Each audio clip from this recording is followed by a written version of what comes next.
अस्सलाम वालेकुम। उम्मीद है आप सब खैरियत से होंगे। मैं डॉक्टर राहत आज आपके साथ जिस टॉपिक को लेके आई हूँ वो कफ़ है। और कफ़ एक जिस्म का कुदरती रद्द-ए-अमल है जिसके ज़रिए सांस की नालियों, फेफड़ों और गले में जमा होने वाले मवाद की सफाई होती है, और जो कि अमूमन घरेलू टोटकों से भी बाज़ दफ़ा ठीक हो जाती है। और इसकी दो टाइप्स होती हैं जो कि बहुत कॉमन है, ड्राई कफ़ और वेट कफ़। और ड्राई कफ़ जो कि अमूमन नज़ला और फ्लू के बाद होती है, और इसमें बलगम बहुत कम होते हैं, गले में सिर्फ ख़राश होती है और खांसी को रोकना तकरीबन नामुमकिन होता है जो कि बार बार आ रही होती है। जबकि वेट कफ़, तर्क खांसी जिसको कहते हैं, ये बलगम के साथ होती है। इसकी वजह अमूमन सीने की इन्फेक्शन से होती है। बलगम वाली खांसी जिसमें फ्लू हो और नाक भी बह रही हो, ये अमूमन 1-2 हफ्तों में खुद ही ठीक हो जाती है क्योंकि ये वायरल इन्फेक्शन की वजह से होती है। लेकिन अगर ये इसका दौरानिया बढ़ जाए और 2 हफ्तों से भी ज़्यादा हो जाए, जो कि दमा, डिफ्थीरिया और नमूनिया और काली खांसी जैसी बीमारियों की सूरत इख्तियार कर लेती है। काली खांसी में बार बार खांसी होती है चूँकि बलगम वाली खांसी होती है। ख़ास करके बच्चों को सांस लेने में बहुत मुश्किल होती है, सीने से ढप ढप की आवाज़ें आ रही होती हैं। खांसी नहीं आ रही हो तो उनका सांस नॉर्मल होता है, और अगर खांसी के साथ साथ बुखार की भी अलामात हों तो उस सूरत में सांस बहुत तेज़ी से चलता है। इसके लिए कुछ प्रिकॉशन बहुत ज़रूरी है। लिहाजा बच्चों के कमरे में मिस्ट वेपोराइज़र का इस्तेमाल बहुत ज़रूरी है ताकि कमरे में नमी का एहसास रहे। उसके अलावा शहद और काली मिर्च और अदरक का रस भी उनको पिलाना बहुत फ़ायदेमंद रहता है। और धुआं खांसी को बहुत ज़्यादा ख़राब करता है, ख़ास करके सिगरेट का धुआं। अगर घर में कोई सिगरेट पी रहा हो तो उसको चाहिए कि वो बच्चों के कमरे में या जहाँ जो खांसी के मरीज़ हों उनके कमरे में सिगरेट से अवॉइड करना चाहिए, क्योंकि ऐसे लोगों के लिए आलूदगी से पाक फ़ज़ा का होना बहुत ज़रूरी है। इसके साथ साथ स्टीम या भाप से भी बेहतरी लाई जा सकती है, जिसकी वजह से बलगम निकलेगा और उनको थोड़ा सा सुकून मिलेगा। और कुछ लोगों को मिट्टी से एलर्जी होती है, तो ऐसे घर जिनमें कारपेट डाले गए हों तो उसकी वजह से भी जिनको डस्ट एलर्जी होती है उनके लिए ये चीज़ें बहुत नुकसानदेह होती हैं। तो हमें इन चीज़ों से भी अवॉइड करना चाहिए क्योंकि ये भी खांसी की एक कॉज बन सकती है। इन सब घरेलू टोटकों के साथ साथ इलाज बहुत ज़रूरी है।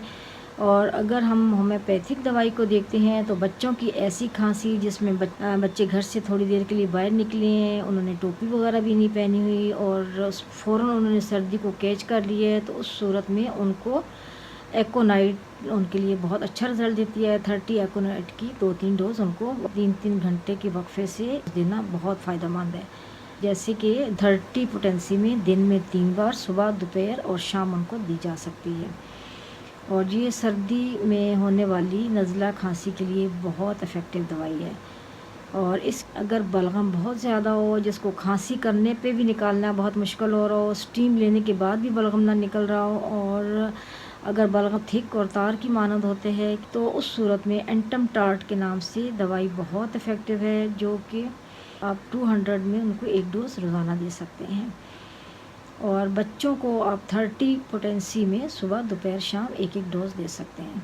अगर बहुत ज़्यादा ड्राई कफ़ है, उसके साथ बलगम भी नहीं आ रहा, लेकिन उसकी आवाज़ इतनी भारी है कि वो कानों को बहुत बुरी लग रही है, जिसको बार्किंग कफ़ भी कहते हैं, उसमें स्पॉन्जिया टार्ट के नाम से मेडिसन बहुत इफ़ेक्टिव है, जो कि 30 में आप सुबह, दोपहर, शाम 1-1 डोज दे सकते हैं और 2 दिन तक आप इसको रिपीट करें। इसके साथ ख़ास तौर पे सर्दियों में होने वाली खांसी जिसमें नज़ला, बुखार और सर्दी का एहसास ज़्यादा बढ़ जाना और गले में ख़राश, तो हीपरसेल्फ 200 में आप रोज़ाना रात को 1 डोज़ लें, उससे काफ़ी अच्छा रिज़ल्ट मिलेगा। इसमें मरीज़ गर्म कमरे में अपने आप को ज़्यादा बेहतर फ़ील करता है, और बलगम भी बहुत पीले रंग का और गाढ़ा बलगम आ रहा होता है, तो हीपरसेल्फ बहुत अच्छा रिज़ल्ट देती है। और ख़ास करके अगर ये खांसी अस्थमा की सूरत इख्तियार कर ले तो उसमें आर्सेनिक के नाम से दवाई डेली 1 डोज़ 200 में अगर आप लेते हैं तो उससे काफ़ी अच्छा रिज़ल्ट आता है। इसमें खांसी के साथ साथ सांस में वीजिंग साउंड होता है,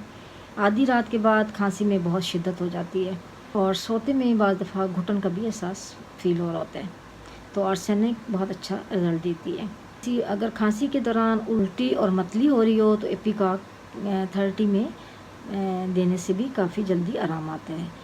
اور اس کے ساتھ کولڈ کف کمبینیشن میں آپ کے ساتھ شیئر کرتی ہوں. اس کو اگر آپ گھر پہ بنا کے رکھیں گے تو آپ سردیوں کے موسم میں اپنے آپ کو کافی حد تک جا سکتے ہیں. کیونکہ عموماً جب آپ کا گلا خراب ہوتا ہے تو اس کے ساتھ آپ کو سردی بھی فیل ہو رہی ہوتی ہے, بخار بھی ہو رہا ہوتا ہے, تو ایلیم سیپا 30 میں, یوپیٹوریم پف 30 میں, رسٹاکس 30 میں اور ایکونائٹ 30 میں. اگر آپ ایک خالی بوتل لے کر اس میں ان چاروں دوائیوں کے 20 ڈراپس ڈال کر ان کو شیک کر لیں, اور بڑوں کو ہر گھنٹے کے بعد ایک ڈراپ اور بچوں کو ہر 3 گھنٹے کے بعد ایک ڈراپ دینے سے بہت اچھا رزلٹ آتا ہے. اور آپ کے پاس یہ کمبینیشن سیف رہے گا. اور جب کبھی آپ کو سردی کے موسم میں کوئی اس طرح کی شکایت فیل ہو رہی ہوتی ہے تو یا عموماً بچوں کو سڈنلی نزلہ کھانسی سٹارٹ ہو جاتا ہے تو اس کو یوز کر سکتے ہیں اور بہت اچھا اس کا رزلٹ آتا ہے. اس کے ساتھ اپنا خیال رکھیے گا. اللہ تعالیٰ آپ کو حفظ و نگہبان ہو, اور تھینک یو سو مچ. اللہ حافظ.